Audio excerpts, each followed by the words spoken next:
Si je vous dis Marius, Fanny, la femme du boulanger, tout le monde connaît le Marcel Pagnol amoureux de la Provence. En revanche, très peu connaissent le Marcel Pagnol amoureux de Parcé. Alors je vous le concède, hein, ici, plutôt que les cigales, on a les grillons. Et on a un accent chantant, mais c'est pas le même. Il n'empêche que c'est bien ici, à Parcé, que Marcel Pagnol a posé ses valises pendant près de 20 ans au Moulin d'Isnières.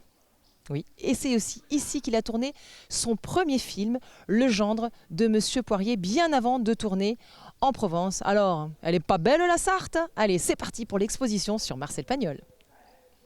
Alors me voici arrivée à Parcé, je suis avec Elisabeth Niveau, qui est donc la présidente de l'association Parcé Découverte et Patrimoine. Bonjour Elisabeth. Bonjour. Ça va bien? Oui, ça va. Je vois qu'il y a du monde derrière nous, donc ça se passe plutôt bien. Ah oui, on a vraiment beaucoup de succès avec cette exposition sur Marcel Pagnol et le Moulin d'Isnières. Et ça faisait un petit moment déjà qu'on voulait travailler sur ce thème. Et on est ravis parce que finalement, voilà, c'était un thème attendu et vu le succès, les journalistes, la presse, vous qui êtes là, voilà. Et les gens sont très intéressés. Et... Parce que finalement, les gens connaissent évidemment l'amour de Marcel Pagnol pour la Provence, puisqu'il en a fait beaucoup de films. Mais il y a peu de monde, d'ailleurs chez nos téléspectateurs, téléspectatrices, je pense qu'il y a peu de gens qui savent qu'en fait Marcel Pagnol a vécu 20 ans ici à Parcé quand même. Il a donc été propriétaire du Moulin d'Isnières de 1930 à 1951. Alors il n'a pas été présent jusqu'en 1951, mais donc c'est vrai qu'en plus les Parcéens viennent un petit peu découvrir tout ce qui s'est fait au moulin parce que on n'avait plus accès à ce moulin et donc ça a été intéressant un petit peu de dévoiler tout ce qui a été fait là-bas avec Marcel Pagnol. Voilà. Alors, du coup, je pense qu'on va commencer à faire un petit tour dans l'exposition. Vous allez nous expliquer un petit peu ce qu'on voit. Alors, typiquement, par exemple, ici, c'est quel moment de... Alors, donc, on a travaillé par thème pour l'exposition. Et donc là, on a travaillé sur les tournages qu'il a fait à Parcé-sur-Sarthe. Donc, Marcel Pagnol, il a commencé par faire des films. Donc, il y a Direct au cœur, il y a Le gendre de Monsieur Poirier et Léopold le Bien-Aimé. C'était le début du cinéma parlant. Alors malheureusement, c'est des films qui n'ont pas eu du tout de succès. D'ailleurs, on n'arrive pas à retrouver Direct au cœur et Léopold le Bien-Aimé.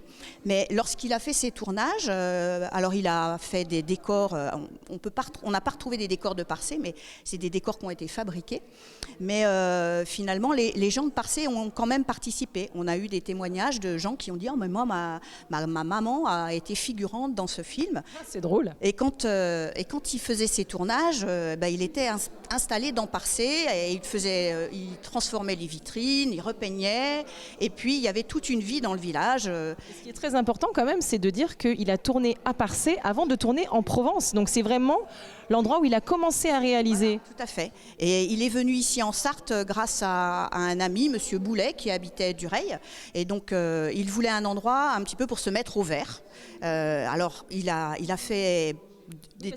Il avait fait 2 succès au théâtre en fait et il avait peur de la page blanche. Hein. Voilà, et finalement c'est pour ça aussi tout à l'heure quand je disais que Le gendre de Monsieur Poirier n'a pas eu beaucoup de succès, c'est vrai que c'était un film tourné, mais finalement c'était presque du théâtre, du théâtre filmé, et donc c'est ça qui n'a pas donné vraiment un prolongement un peu de son travail. Voilà, et lui-même en était pas satisfait, donc je pense que c'est pour ça qu'on n'arrive pas à retrouver tous les films que l'on veut. Mais il a fait une projection de ces films dans l'école des filles à Parcé-sur-Sarthe pour remercier les Parcéens d'avoir travaillé avec lui. Et il paraît qu'il avait un QG ici qui s'appelait le Bar de la Lune. Voilà.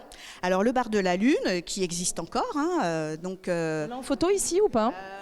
Non, par contre on a les descendants qui sont en photo là-bas parce que c'est les témoignages que l'on a eus, c'est par le fils de Monsieur Pinault qui était à l'époque là-bas, et donc il y mangeait, il y avait des chambres d'hôtel là où les acteurs pouvaient être hébergés, parce que finalement il y a eu des acteurs connus comme Michel Simon, je ne sais plus qui il y a eu, alors on dit aussi Joséphine Baker, finalement il y a eu pas mal d'artistes à venir à Parcé aussi, voilà.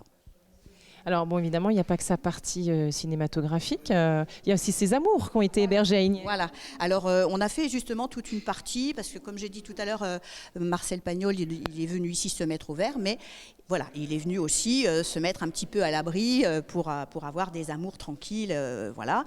Donc il a eu Kitty Murphy. C'était une danseuse anglaise, n'est-ce pas? Voilà, et puis après, donc Jacqueline Bouvier qui est arrivée après et qui est devenue sa femme, voilà. Et donc il venait aussi beaucoup bricolé. Il aimait bricoler, donc il a fait plein de choses. Oui, apparemment, il a restauré donc la roue du moulin d'Inières. En fait, il voulait électrifier le moulin.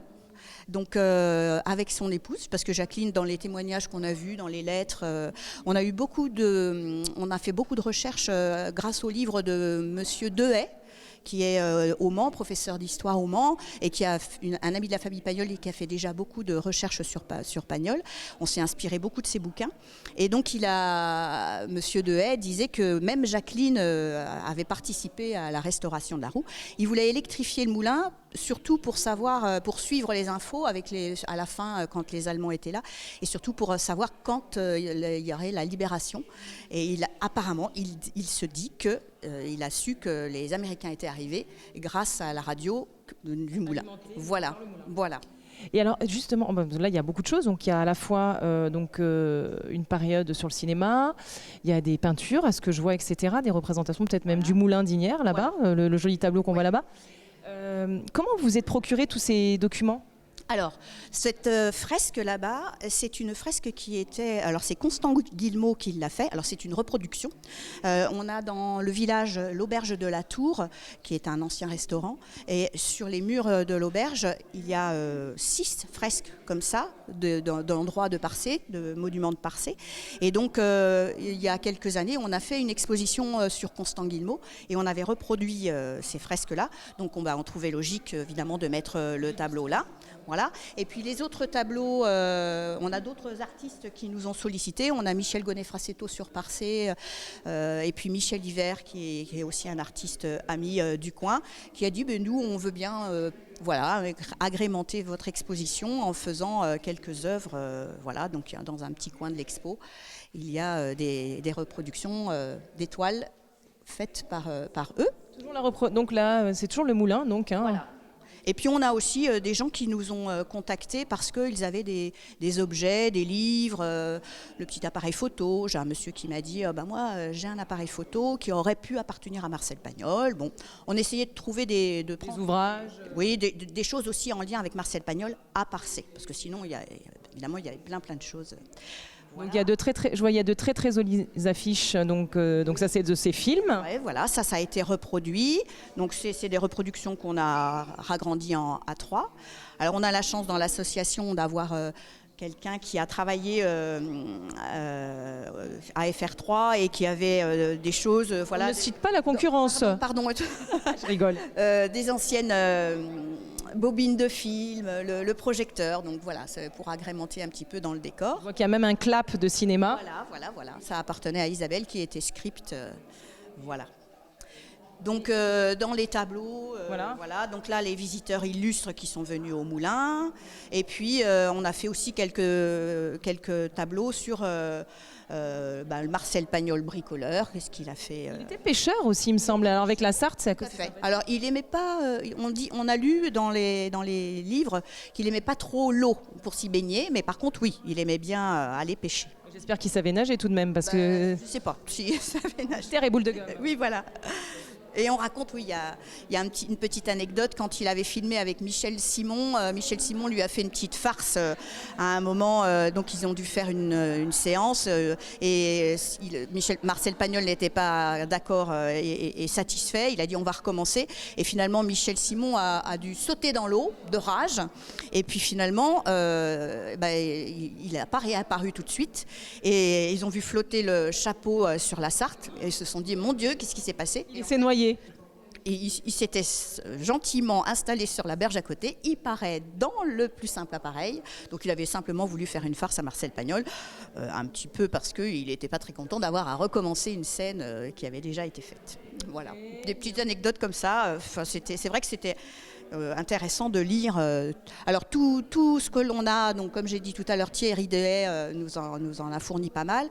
Et puis on a dans l'association Denis qui collecte beaucoup les archives des journaux. Il est allé aux archives départementales, Gallica aussi, pour avoir des reproductions et voilà. Et puis il est aussi fan de généalogie, donc il a essayé de retrouver des descendants, notamment quelqu'un dont les parents avaient été les gardiens du moulin, voilà, pour avoir...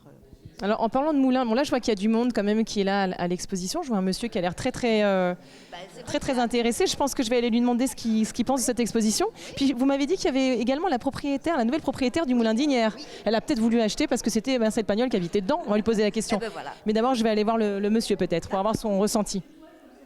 Bonjour monsieur. Je peux vous embêter 2 secondes ? CLM TV. Eh bien, j'avais envie de... Vous pouvez faire un petit coucou à la caméra ? C'était de savoir un petit peu comment vous ressentiez. Vous saviez que Marcel Pagnol avait vécu ici à Parcé ? Oui. Et alors, vous en retirez une certaine fierté ou... Très bien, oui. Ma fille était à l'école et ils avaient fait un spectacle avec l'école privée sur Marcel Pagnol. Donc après, on a su, on a regardé quelle année il avait vécu. On avait étudié un peu l'histoire du moulin et puis c'était très, très intéressant. Et que pensez-vous de l'exposition du coup ? Très très bien. Ouais. Il y a beaucoup de documents, beaucoup de photos qui paraissent vraiment bien. Donc non, très intéressant. Bon, bah, écoutez, merci. C'est quoi votre petit nom ? Je vous ai pas demandé. Bah, écoutez, merci Michael. Je vous laisse tranquille, je vous laisse continuer. Alors il paraît qu'il y a la nouvelle propriétaire du moulin d'Ignières, là où a vécu justement Marcel Pagnol. Je vais aller la voir. Bonjour. Alors il paraît que vous êtes la propriétaire du moulin d'Ignières, vous. Tout à fait. Comment vous appelez-vous ? Sandy Lemaire. Enchantée Sandy. Alors pourquoi avoir voulu acheter ce moulin ? C'est en lien avec l'histoire ou pas du tout ? En lien avec l'histoire, aussi notre histoire avec mon mari qui est de Poitiers. Moi je suis de Malicorne, j'étais déjà au collège Marcel Pagnol. Et puis il y a toujours eu un mystère autour de ce moulin. On se demandait ce qui se passait. Et puis on a fait une croisière. On est passé devant le moulin et on s'est dit tiens, il est à vendre, essayons, et on a réussi. Donc voilà l'histoire. C'est chouette. Et du coup, cette exposition vous parle ? On voit votre moulin à l'époque ? Voilà, complètement. On a toute l'histoire avant Marcel Pagnol, pendant et ensuite après. Donc je trouve ça tout à fait enrichissant pour moi en tant que propriétaire, mais aussi pour l'histoire, tout simplement. Bon, bah, écoutez, merci Sandy. Je vous laisse tranquille finir votre petit tour. Merci beaucoup. Merci. Je vous vois à nouveau, ma chère Elisabeth. On va conclure. Donc l'exposition se termine aujourd'hui ? Non, on a encore... on ferme le 4 septembre. Ah, formidable. Voilà. Donc elle est ouverte quel jour et à quelle heure ? Donc c'est ouvert du vendredi au dimanche, 10h30, 12h30, 15h, 18h. Voilà. Vous avez envie de venir découvrir cette magnifique exposition sur Marcel Pagnol et son moment de vie à Parcé-sur-Sarthe. Et oui, c'est étonnant, mais c'est vrai. N'hésitez pas à venir ici. Donc vous avez les horaires. Elisabeth se fera un plaisir de vous accueillir. Bien sûr, alors il n'y a pas que moi, il y a d'autres personnes à faire des permanences, mais on sera là pour accueillir, oui. Voilà. Et puis écoutez, quant à nous, l'émission est terminée. Je vous souhaite une belle fin de semaine. Prenez soin de vous et nous on se retrouve très vite pour de nouvelles aventures. Salut, je vous embrasse.